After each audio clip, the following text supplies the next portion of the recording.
Hello budget friends, thank you so much for clicking on this video. Welcome back to my channel. My name is Melissa and we're here to do a paycheck budget with me here in YNAB. It is our first official payday in October. Today is Friday the 11th. We have $3,430.71 to work with. So let's jump in and budget this money.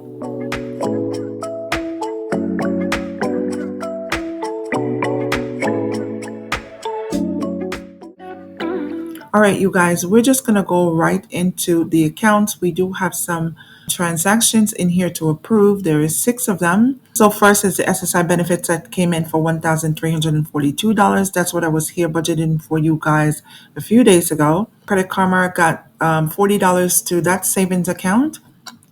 There was a $500 transfer to my wallet, and I'm going to talk about what happened with that $500 as soon as I get into the wallet. $700 was transferred from this inflow account to the primary account. Another $10 was sent over to Credit Karma, and then another $40 was sent to the bills account. So the next thing that comes up is $52 that was sent last night to the primary account, and then my paycheck for $2,430.71. I did get a little bit of overtime on this paycheck as well. So I did get overtime on the last paycheck of September and this one too.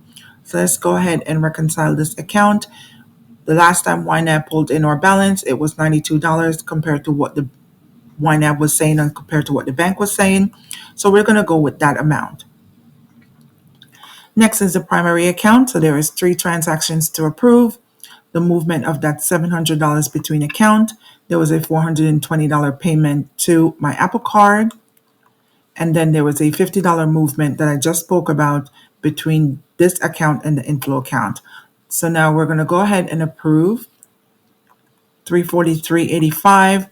It really isn't because this $300 did go out. It just hasn't cleared in YNAB and the bank account just yet. So we'll leave that there. Next account is the bills account. So there was inflow from the inflow account for $40. That's the only transaction here to approve. And hubby did send over $1,000 for our household bills. So let's reconcile this one. It is saying $2,540.11 because, you guys, my landlord has not deposited the check as yet. So the bank balance is still saying that much, even though the balance in here for YNAB is less technically because I did enter the transaction. I'm just waiting for it to clear for the rent, as you can see here. All right. So let's jump down into the wallet, and I do need to change something here. It's saying that $500 moved from the inflow account to the wallet, and that is true. But what I did do, I did send hubby $500. So I sent it to him yesterday. So let's put it there, and I'm going to categorize it as unexpected spending, and it's going to be an outflow of $500. And let me tell you what has happened with that. So when I came in and did the SSI benefits budget, I didn't talk you guys through how our month started. So let's just jump over here into the inspector, and I'm going to explain to you guys what did happen at the end of September. So end of September, we didn't have much money. So I budgeted out everything that happened. And if you were here before, or if you have been here before, September was a little bit off for us because hubby didn't receive a full paycheck for the first pay period. So he was really kind of owing the household bills. So we had to pivot and use the money that we had. And there was $1,000 that didn't come in from him for the first pay period of September. So what did happen? When we started out the month of October, we really didn't have that much money. So here is saying available in October is $645.16. Let me jump over into September and show you what was left over in rollover when we rolled into October. So I did move the miscellaneous category all the way to the bottom because of the order of importance for us. There was $1,176.80 that rolled over into October. This was what was left out of our paycheck at the end of September. So I really wanted to roll over $2,000, but we didn't have it. This was what we had left. But you guys do know that we have to pay our rent at the first of the month, right? Our rent is due the first of the month. So I spoke to hubby, and he was able to somehow get up $1,500 that he sent over into the household budget so we could cover the rent and cover some other bills that we had to cover in the first few days between the 1st and the 7th when we received the SSI benefits. So he kind of spot me $500 because $1,000 was his, back money that he owed the household budget. And then because the rent was still short, $500, he did send an extra $500. So now this pay period, which is our first official pay period, I did have to send him $500 back so he could take care of his personal bills. So right off the bat in the overspending or overspend categories, you could see here the $500. I'm going to cover it right out of ready to assign because this is something that I had to repay him. So that's gone. The only thing that's left is for me to take care of the credit card interest, which is $312.95, which is my Capital One number one, number two, and my Marcus credit card. All three closed, and there is a little bit of interest that I need to pay. What we're going to do though, I'm going to jump in and I'm going to show you guys these new focus views that I did create just to make things a little bit easier for me in order of importance. So, the fixed bills is something that you need to take care of. This is anything with a due date that you need to pay, or they're going to cut it off, or they're going to evict you. So, rent, electric, like cell phone and internet. As of today's date, and today is Friday, the 11th, we have not received our cell phone bill just yet, and we have not received the internet. So I don't know what those are. And I'm just going to leave these until the end of the month because they are due on the 30th. We will get paid again on the 25th. So everything else in the monthly bill section, as you can see, they are fully funded and or spent. All right. So we don't need to do anything there because the last two that's left is cell phone and internet. Next one that's up in the monthly or fixed bill section in the focus view that I created is car insurance.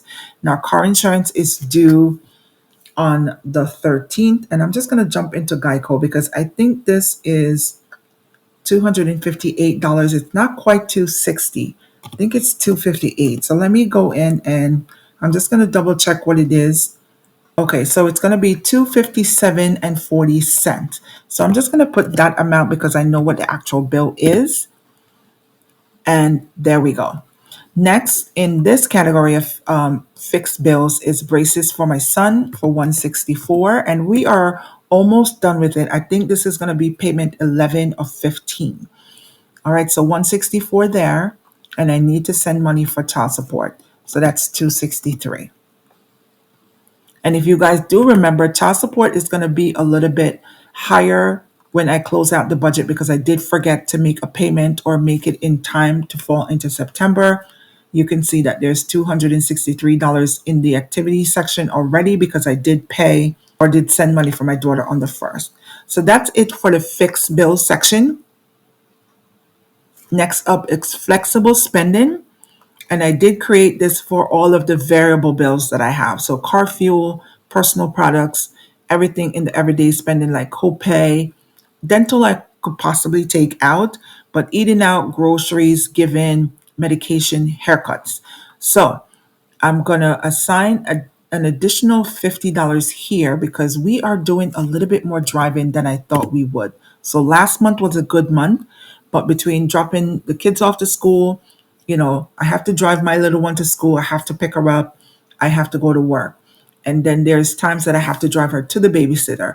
Then I have to pick my son up from after school. And then I still have to do, going to go get groceries or whatever. So there is a lot to do. Into this section here, I'm going to put $50 into personal and copay. I don't need to put any additional money here. Dental, we don't have any bills due. Eating out, I have $30. I'm going to leave it there. Groceries, we have $89.68. So I did go shopping. So far for the month, we're up to $410.32. I did a big shop because we were completely depleted. So what I want to do, I want to put us up to $150 just to get us through this next 2 weeks. So I think that's going to be $60.32. Okay, good. That gets us to $150. Given, I already have things set aside for given. Medication, we should be good. And haircuts, the $30 is still there. So that is my focus view for the flexible spending. Next is the focus view for debt. So you guys do know I did pay off my one main, but I now have this upgrade loan. What I'm going to do here is fund half of it because it is $630 monthly. So I think I want to just fund half of it for now of $314.57. So next up is lending club. I actually want to pay the full lending club for this pay period. So $1,060 is what I'm going to put there. And that's going to be it for the loan section. Next, let's move down into credit cards. So Marcus was already paid off. Discover is paid off. Mattress Firm, I need to sign $67. Famous Footwear is paid off. Carter's is paid off. Chase, I did make a payment of the $852.35. That did satisfy our minimum payment. So we can bypass this for now. We'll see what we have left at the end of the month to see if we could throw any money towards this card because this is the next card I'm looking to pay down. Capital One, number two, and Apple. Those are due at the end of the month. We don't have to do anything for these right now. And just to let you know, when the Capital One number one card closed, this is the one that I did pay off with that loan. I have $289.76 in interest payment that was applied to the card, and that is actually my minimum payment. So somehow, because the balance was paid off after the due date, when they calculated the minimum payment is what is left on this card. We will have to cover this by the end of the month. But if I do go ahead and assign and cover the credit card expense or the credit card interest, this is going to cover the minimum payment and the balance of the card. Marcus has $12.61. Marcus is not due again until November. But if I'm going to cover the credit card interest, it's going to cover what is here for Marcus. And like I said, Chase is the smallest card that's up next. It's $1,055.62. We'll worry about that moving forward. So we don't have anything else to do here in the credit card section. So let's move into the transportation section where the auto loan is. So auto loan is $939.23. I usually pay $940. If I wanted to assign half, and let's see, if I wanted to assign half, it's going to take $400 and about $70, leaving me with $174.81. And that wouldn't be enough to take care of the credit card interest. So I'm going to undo that. I'm going to jump over into the all section, and I'm just going to run through and see what else we need to pay before we can cover anything else. All right, so here we go. Everything is fully funded or half funded as this upgrade. All the credit cards are covered.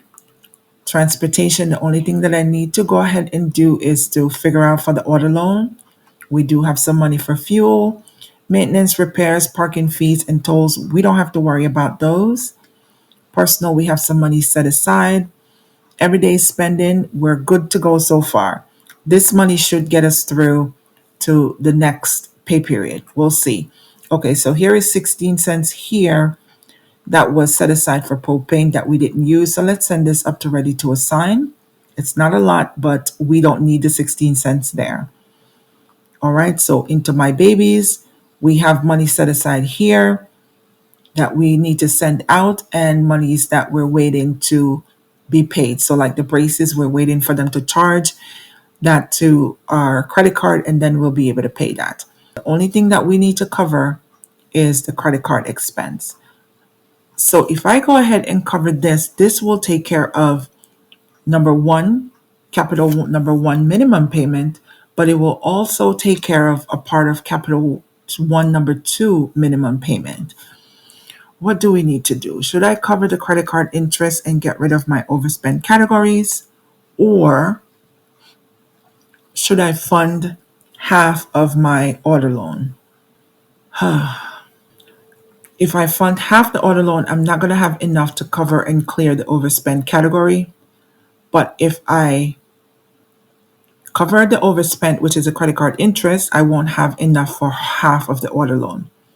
So I'm just going to go ahead and I'm going to cover the credit card interest. And that's going to leave me with $331.63. I'm going to throw this amount to the auto loan. So even though it's not a full half payment, it's still a fraction of the payment, and that still is getting us closer to making our full minimum payment for the month. So 331.63 is going to the auto loan. And the reason why I did that is because our next categories here is just our savings and sinking funds category. We're not going to worry about those until we get to the end of the month to see what we could work with.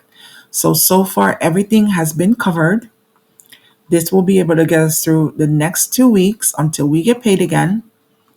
And I will also be talking to hubby to see if he could send over any more money into the household budget, because I did ask him if we could leave that $500 that he really needed right now in the budget, and he said he needed it. So he's going to work on seeing if he could send it back sometime before the next pay period.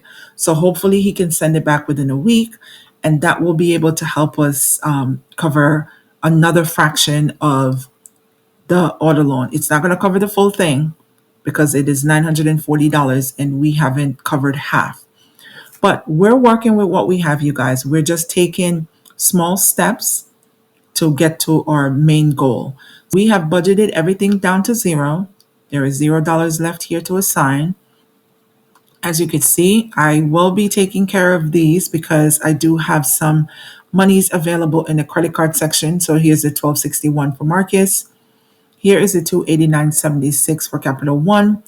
Capital One number 2 will still need a little bit of money to take care of the minimum payment because this is only $62.42.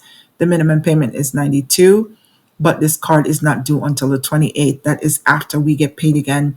So then I'll come in and assign money there. So if we take a look over here into the inspector, you could see our total underfunded amount for the rest of this month is $3,255.81. So hopefully we can cover this amount before the month is through.